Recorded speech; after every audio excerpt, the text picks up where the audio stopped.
All right, we're going to start a new fiction today. It's called Let's Sleep Together by Flapjack09. It is a standalone fiction.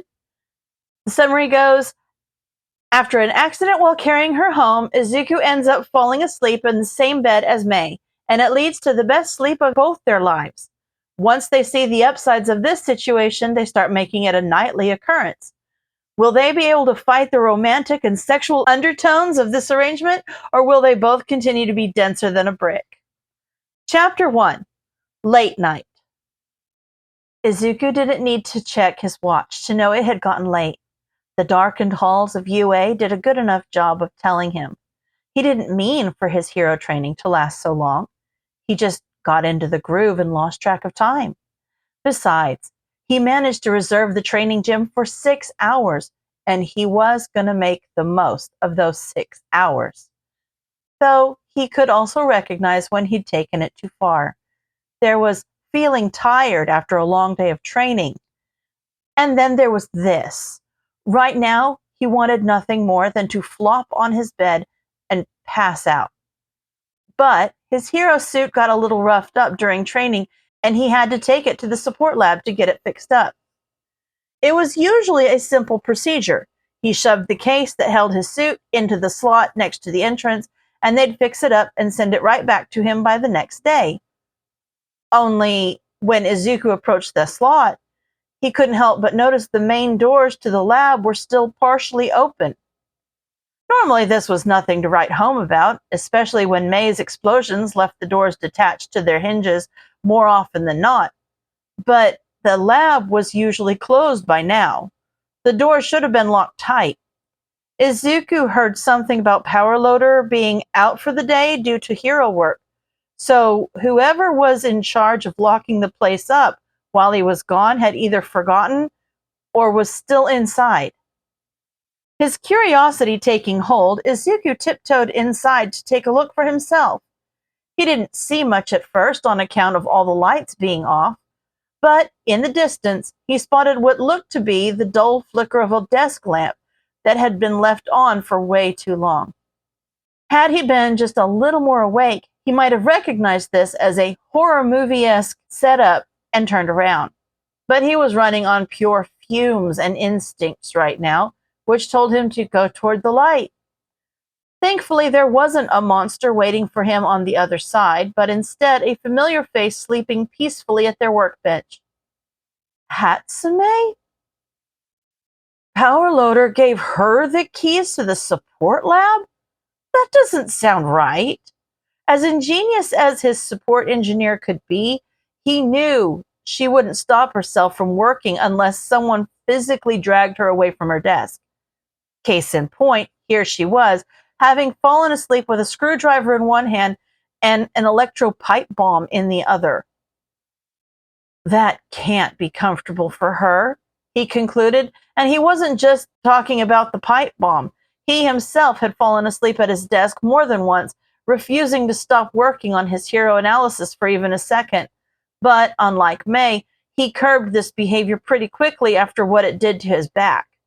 Even now, the soreness never truly went away. Not wanting the same to happen to Mei, assuming it hadn't already, he figured the best he could do was get her to an actual bed. She might scold him later for interrupting her work, but he knew her health was more important, because if she did mess up her back, she'd probably build a spine repositioning machine to try and fix it, which was its own can of worms. After removing the tools from Mei's hands and slinging her over his back, Izuku found out just how heavy a sleeper she was. He assumed moving her around would at least cause her to stir, but he supposed having a poor sleep schedule made her that much harder to wake up the few times she did fall asleep. While Mei was indeed a heavy sleeper, she was far from a quiet one. The whole trek back to the support dorms, Izuku had her head resting on his shoulder, where he could hear her mumble some interesting things relating to her dreams. I'm gonna invent the moon's moon. The moon needs a moon too. I don't need to eat. I run on pure worm compost. Don't worry, Power Loader. I'll only kill 2/3 of the population. This is weird. Izuku decided right then and there. Thankfully, May's ramblings helped to distract him from the potential awkwardness of the situation. This was probably the closest he'd ever been to a girl before, and it took almost all of his brain power not to think about the oversized mammary glands pressing up against his back. Don't worry, 10 million. I'm gonna make you 100 million. Izuku nearly tripped over his own feet at the mention of his nickname, now unable to fight the blush on his face. She dreams about me? That can't mean anything, can it? He forced himself to push that thought away for later, as he had just made it to the front door of the first-year support course dorm. He rang the doorbell and was soon greeted by a girl with brown hair and a pair of antennas sticking out of her headband, whom he recognized as May's classmate, Mina Furasu. Hey, I got someone for you. He gestured to the sleeping girl on his back. Mina dumbly palmed herself on the head. Oh, I knew I was forgetting something. Sorry about that. I don't know why Maejima gave me, of all people, the keys to the support lab. A light chuckle escaped Izuku's mouth. I was worried he gave it to Hatsume for a second there. Oh, no, of course not. He's not suicidal or anything. He was glad May wasn't awake to hear that. Mind if I take her up to her room? Sure, it's on the second floor, first door on the left. Thanks again for picking her up. No problem. Izuku followed Mina's instructions, and a single glance was all he needed to tell him he ended up in May's room. Everywhere he looked, there were parts, scrap metal, half-finished inventions, and blueprints scattered about, littering just about every surface he could see.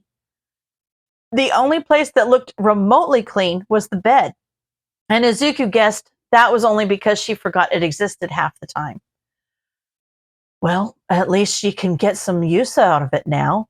After tiptoeing around the messy floor, he grabbed May and tried to remove her from his back, only for her to not let go. What the? He pulled a little harder, though it still remained gentle to avoid waking her, but her grip on his body remained firm, clinging to him like a koala. And if he knew anything about koalas, then she'd be clinging to him for a long time. This is crazy, Izuku grunted after finding that not even 5% of One for All was enough to get her off.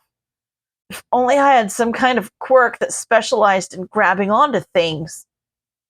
Meanwhile, inside One for All, Banjo gave a hopeful smile at the boy's suggestion, which was not reciprocated by the other vestiges. No, you're not giving him Black Whip. Yoichi swiftly shot him down. Aww. Okay, there's only one other way to get her to go to bed. Izuku hated himself for coming up with this idea, but May proved stubborn enough that it was his only option. Carefully, he lowered himself onto the bed, which was thankfully large enough to comfortably fit them both, and lay on his side so May was in as comfortable a position as he was. He hoped that the comfort of the bed would make her loosen her grip on him, but to his shock and horror, it only caused her to readjust her position. Now her arms were tightly wrapped around his torso as her cheek nuzzled up against his back, only strengthening the koala comparisons in his mind.